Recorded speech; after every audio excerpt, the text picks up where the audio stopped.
instructor. And he owns his own company called Science Savage and manufactures his own brain and nutrition and sells brain and nutrition supplements. You can also find him at the Peach Street market every week, and he's got a little place there, and he does yoga at 9:30 in the morning. Yeah, we're excited. Thank you. Well, first, I'd like to thank Inga for inviting me to do this, setting it up, and Patty as well for allowing y'all to speak at y'all's church. So, so April is Autism Awareness Month. So this is perfect timing for this. It really is. So, as Patty said, my name is Daniel Warren. I am 41 years old. I spent my younger days going to school right here in Missouri, actually. Apparently, the old school is a museum now. I just discovered recently. That's how you know you're getting older whenever when it's a museum. So. I went to that school too, so. Oh, you did? Okay. Yeah. Weird. It's weird, yeah. Okay, so early in hold on a second. Okay, so basically grew up assuming my brain functioned the same as all the other kids' brains did. So I thought the only reason why I was so socially isolated growing up was because I was not trying hard enough to learn how to interact with the other kids in the right way, So something I discovered going to Missouri Intermediate School, actually, that's like 50-mile club that we did, where we ran laps, and build up miles every week. I noticed whenever I did that, after working in class, I always felt a lot more socially comfortable around my peers when I did that. So that's why I got, into being an athlete, actually, by that way. Peers, yes. Now, of course, I always gravitated towards solo sports, and which is a big thing with autistic athletes, because we don't want to have to rely on teamwork. We want to do it ourselves. So distance running. When I became a Texas A&M student, I discovered that adding muscle weight was slowing down my running. So I dropped it and focused on distance running instead. At the age of 20, I became a serious runner. I actually had a dream of qualifying for the Olympics in the marathon, and I spent most of my 20s doing only that. Which is the big thing with autism, because, we tend to gravitate towards things that are going to not require us to be social, is the idea. So, So once I was done doing, going after the Olympic thing, in my late 20s, I hiked the Pacific Crest Trail, which is the trail that goes from Mexico to Canada. I made a movie about it too. It's on Amazon Prime, actually, if you're really interested. And let me see. That's the big thing I was getting into. Is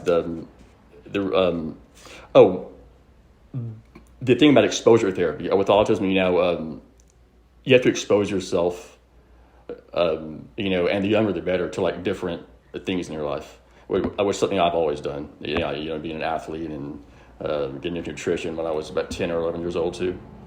It's all about kind of forcing yourself into situations which you don't find comfortable at all, like I'm doing right now, to get to yourself to feel better about your life, just to make you a more functional adult, basically.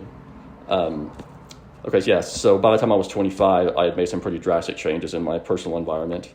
And when it comes to autism, the genes you were born with and the environment you were born into both work together intricately to create the level of social functioning you have as an adult. So I spent most of my life chasing down what I thought were perceived problems. They're not problems, they're just differences. I was actually 35 when I finally was officially diagnosed with autism. So that came as a huge relief. because I finally knew that my issues were not like me being lazy or not trying hard enough or like good enough, stuff like that. It was just genetics.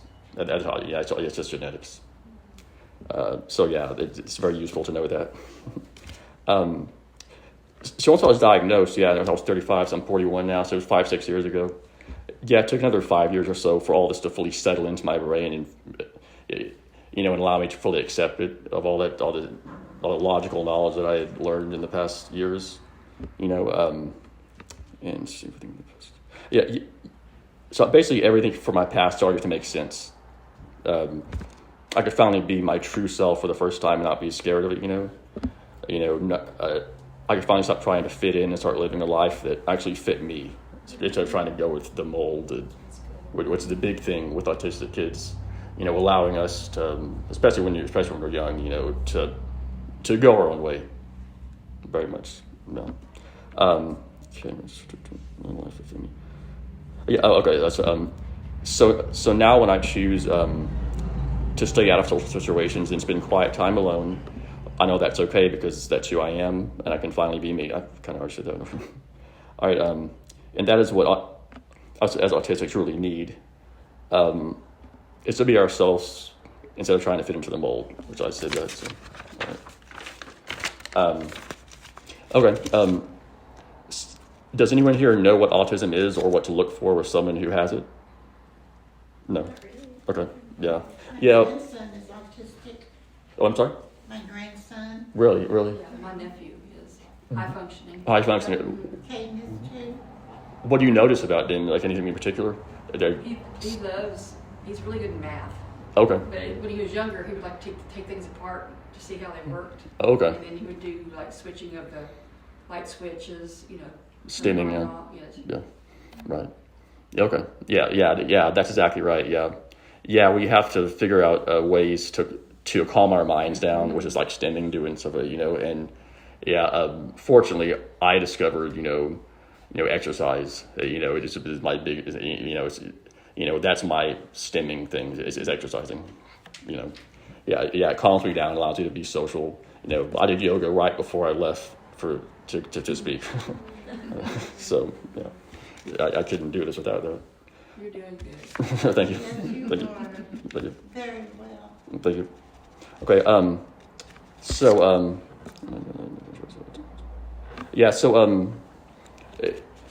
and autism, it's, some people consider it to be a disability. It's really just a difference. It's not really a disability. It's more trade-offs, and with anybody in life, it's all about trade-offs. Not compromising. Compromising, yes. Not settling, just trade-offs, compromises. That's really what a lot of life is for anybody, anyway. So, so we trade off our lack of social skills for that allows us to have superpowers in other areas, basically. Yeah.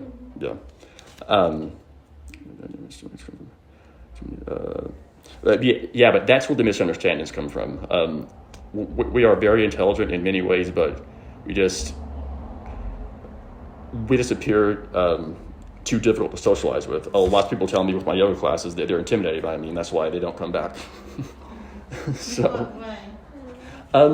it's because whenever people will like say hi to me or like try to make small talk, sometimes my speech will be blocked because I do have a speech impediment. I learned that as a child all the way back when I was a little kid. So like sometimes like someone will say hi if I try to make small talk, and I can't get the word out, and I'll be like, I won't say anything, and then they're gonna assume, oh, he's just being being mean, yeah. So stuff like that, yeah. But it's good long first. But we're not acting this way on purpose. It's just the way we are naturally. Yeah. The truth is that we really desperately want to connect with our peers, but we lack something in our brains to enable us to. We just aren't born with brains made to do that. So let me see. And while we can train our brains to get better at connecting for our entire lives, we will always feel very left out in any social situations. And without the proper training, such as therapy, medications, exercise, nutrition, we still feel like complete outcast. But as long as you work on your issues, pretty aggressively, then you can eventually not feel like an outcast. Now it takes a lot of work, but it's not impossible. It's not impossible. It's not impossible. Okay.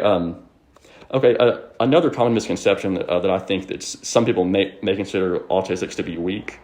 This is quite commonly the polar opposite of the truth. We're actually some of the strongest people you'll ever meet, because we've had to really work through our issues. Like I just said, we're not weak. We're just emotionally fragile, and unless we carefully control our entire environments, which is way easier when you're an adult because you have control over your own life and you can control your whole environment. So, okay. People who are autistic like me, we also tend to be easily taken advantage of in life, simply because we naturally just choose to see the best in people. We have extreme difficulty with judging people based on how they look or how they act. And this inability is at the same time one of our greatest weaknesses, but also one of our greatest strengths. Yeah. The basic difference in autistics is the structure and function of our brains. Our brains are literally just not wired the same as most people's. Literally. It's just science.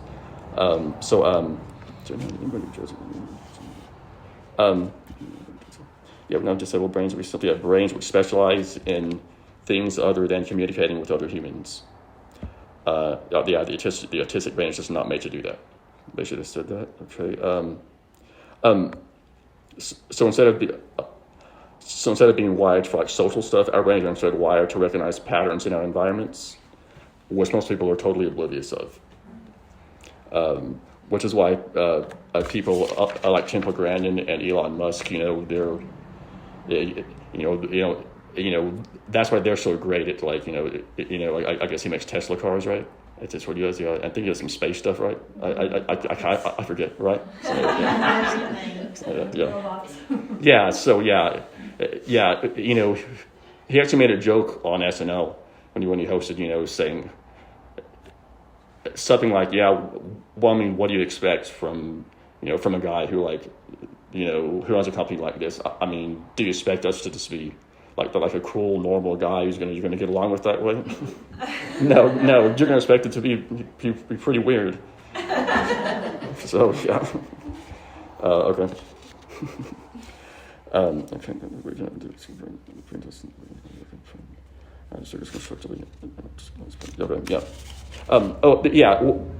I basically already said this. Yeah, like this Elon Musk, like in Temple Grandin. We're the ones. So, in my opinion, the reason, one of the biggest messages that I'd like to send is that we're the people who invent the future. So, so for that reason alone, I think it's worth, educating people to learn how to make our lives better and work with us better, because we're the ones who invent these crazy ideas which change the future. I was at Temple Grandin, Elon Musk. Yeah, okay. Next post have changed. Yeah, I said that. Yeah, change the whole. And once again, when communicating with us, try and remember we're not good at small talk. Like I was saying earlier, I just feel lost when people make small talk. I'm just like, I can't follow situations at all. I'm just like, what? I'm just lost. So, all right. Small talk. Yeah, we don't pick up. Yeah, because we don't pick up on the social cues. We don't get jokes usually. That's a thing. Yeah. I mean, I have learned to smile when I know everyone else is laughing. It's just and that's one of the ways that you have to learn whenever you're a high functioning autistic is that's what you have to learn how to do. Now, not that that's fake or anything, because I have trained my brain to actually learn how to have real smiles now. But it is what it is. It is what it is. It is what it is. So yeah. But my people really definitely want to connect with other humans, very, very much. Yeah, we just struggle with it. Yeah. So, okay. Oh, one of the closing things I was going to talk about before I ask if anyone has any more questions. One more thing. We do need a lot of downtime, a lot of alone time when we're spending time with our social situations. If I go to like social events in Houston, I'm doing them now for my business. And I got to network and meet people and stuff. So I go to these meetup things. And I'll spend 3 or 4 hours in Houston, and all this. I'll have to come back and like lay around and watch movies for hours just to recover.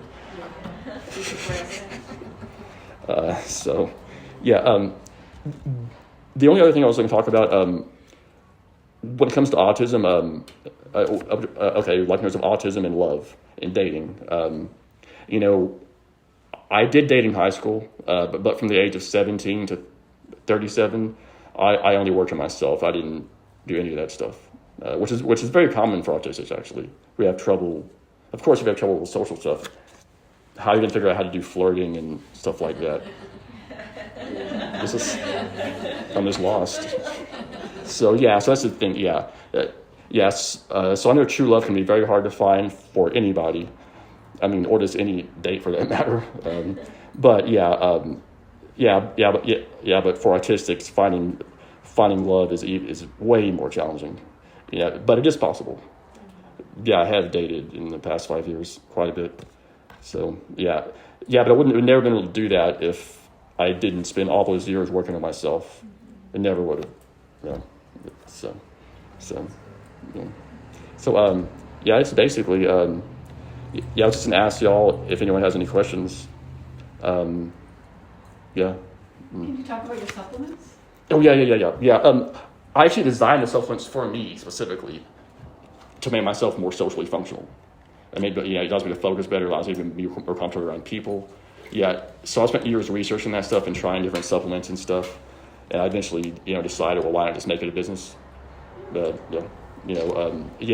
I have supplements for the morning. It's they're my red pills. Right, that's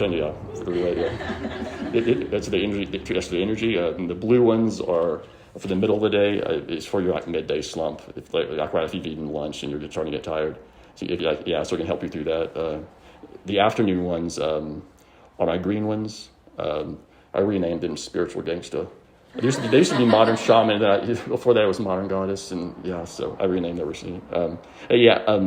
Those are for like chilling in the afternoon. They actually have cannabinoids in them, CBD, CBG, and CBN.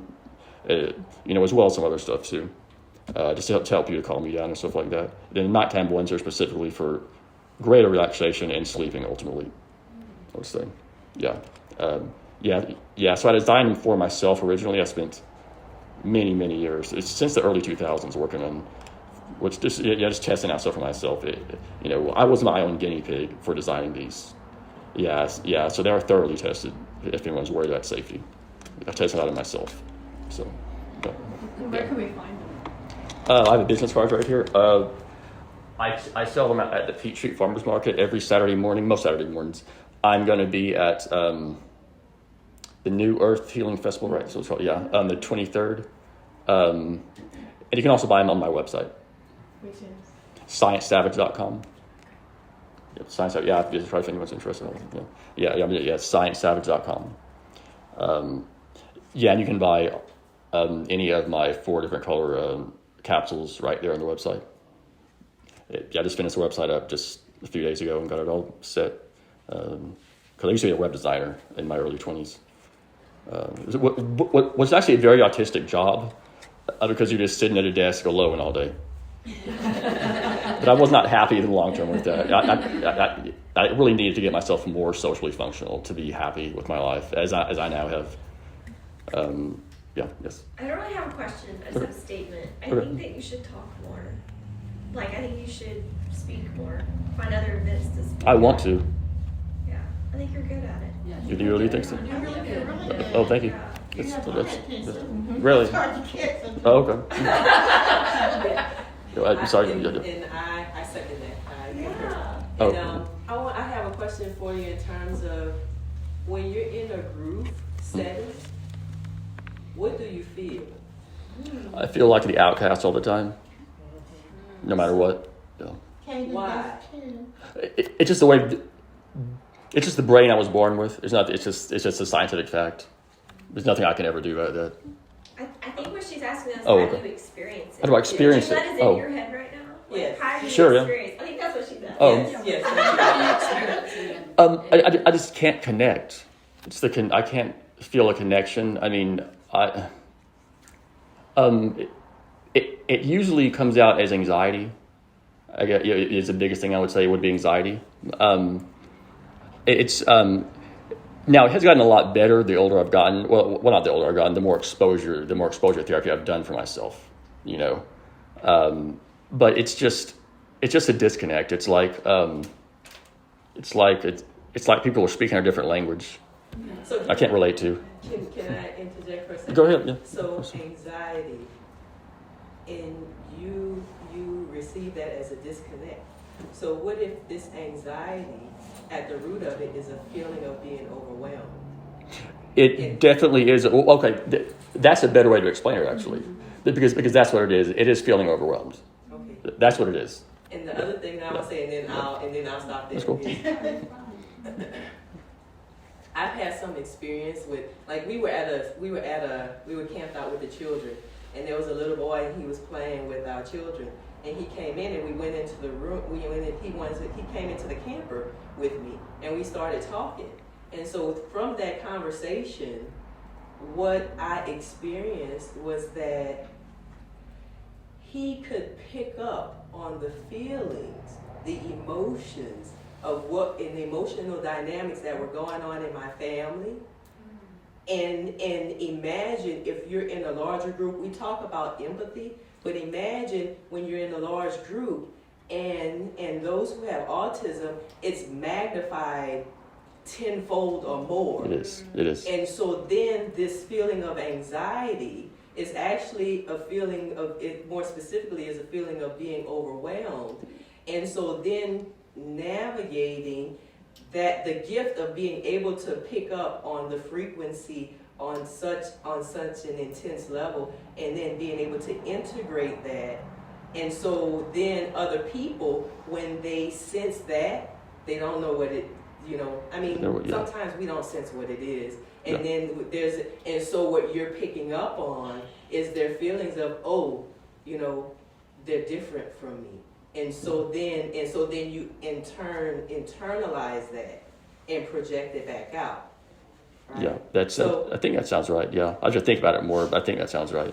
Yeah, but what you said about being overwhelmed, that's something I forgot to even mention in the speech. That's very accurate, because we're overwhelmed by like too many people were talking, around us too loud. We're just Sensory. yeah, because we're, and that goes back to what I was saying earlier about how we're not weak, we're just fragile. So whenever we're triggered, we're going to be triggered way easier when we're in an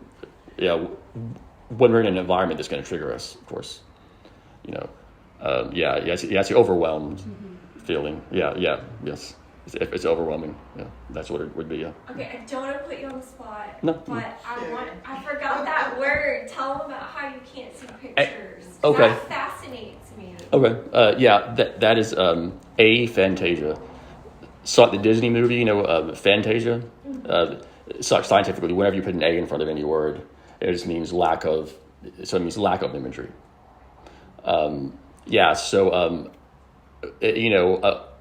Up until 3 or 4 years ago, I assumed that when I was watching movies and they were showing scenes of where they're, like someone, like looking back in their life and going past in their head, I assumed that was just a silly Hollywood trick for movies and invented for movies. I didn't know that was something people could actually do.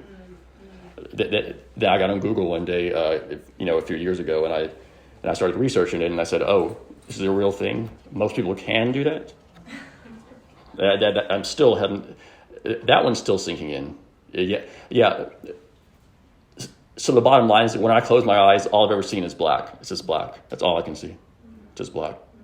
Yeah. I've got years ago when I was camping with him, he was reading the books, and I watched him, and he would read everything in quotes. That's a good Then one. it'd be a page, Yeah, or that's half a good. page That's that good. would say, "In the sunset over the pine trees on the mountain." He would just skip that. Yeah.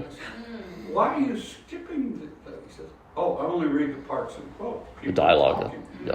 Those others are useless. And I went, Yeah. What do you mean? I didn't understand Yeah. that. This is crazy. They're useless. Your verbal description of a picture doesn't go into your brain and make a picture It when just you get a blows brain my like this. mind. Yeah. It's crazy. Yeah. I love it. Yeah. You go, Alex. It's not really a question either. That's fine.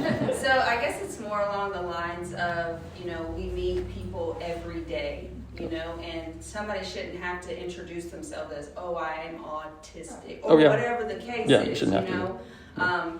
You were talking about how, in yoga, people have a hard time coming up to you and speaking because they might take it the wrong way. And that really goes back to our offenses as a whole. Yeah. Like that we cannot hold those type of offenses. If we come to somebody and we say, hey, good morning, and they don't respond, we did it because of the goodness of our heart, not because we want something back. You know what I mean? It's just, it's very much a real thing. And when you say you feel isolated, there are a lot of people that may be autistic or not that feel isolated in this day and time. Oh, totally. Yeah. Totally. I agree. And it's a matter of, like you're saying, is you are very strong-minded to push through those points. Yeah, we are. Yeah. And we can really strengthen one another by pushing through those points, So That's a great point. That's a great point. The word Beautiful. This is a beautiful cooperation. thing, cooperation, not competition. Cooperation. Yeah. Yeah. Hey, Yeah. tell them how the running club helped you to join the running club. Oh, yeah. People physically doing the same thing.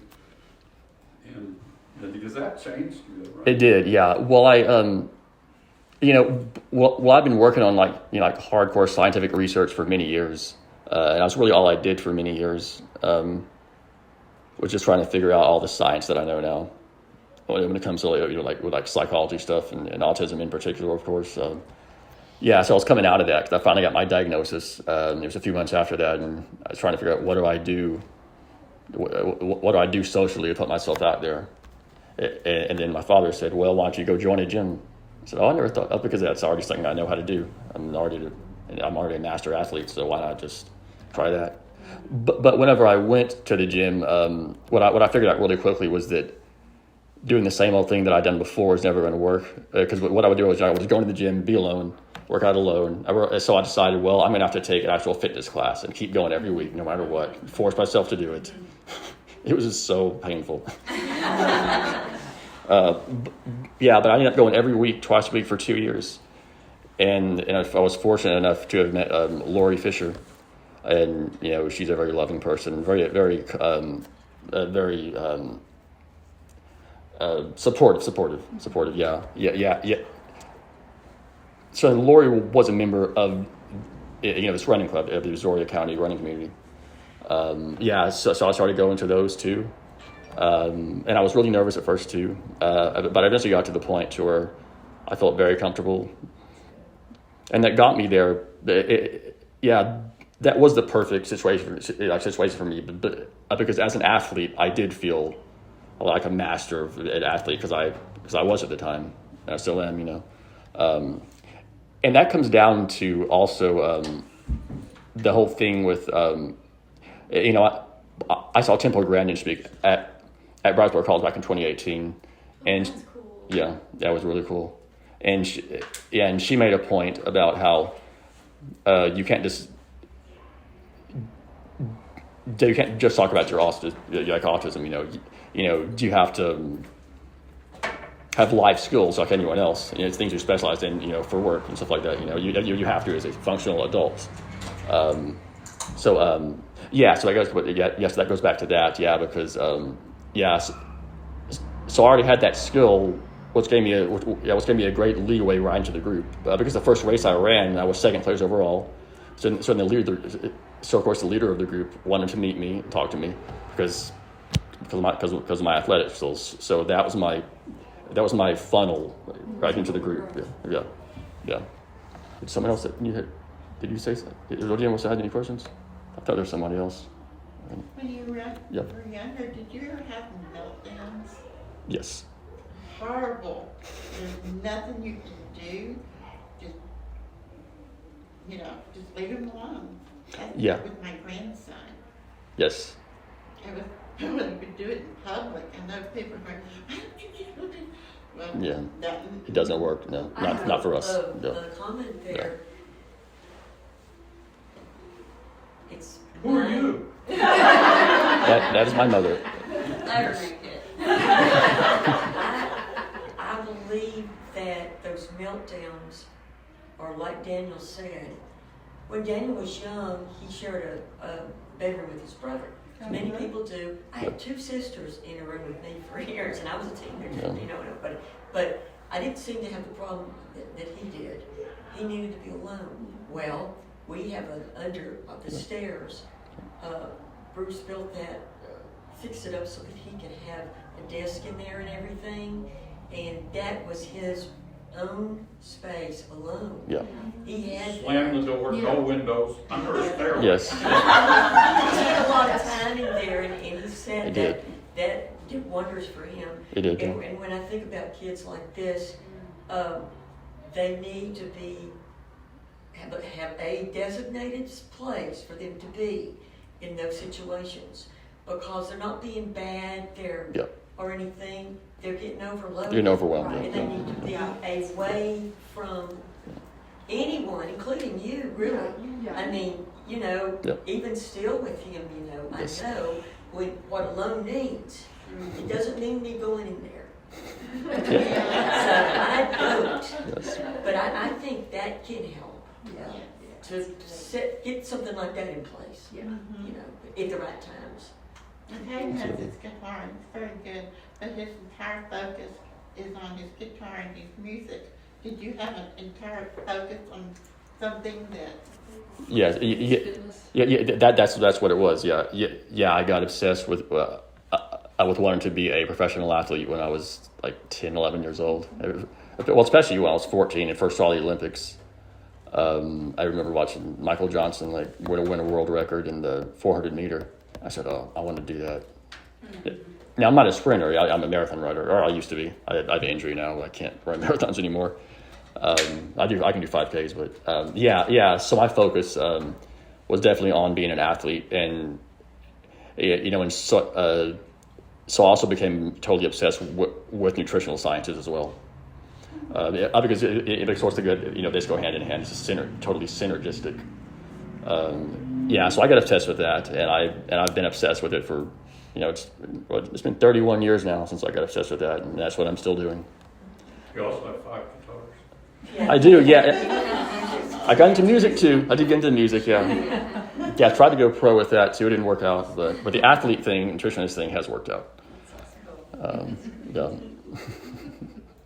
Yeah, that was hyper focus on one thing. That's the thing. That's why our brains are different.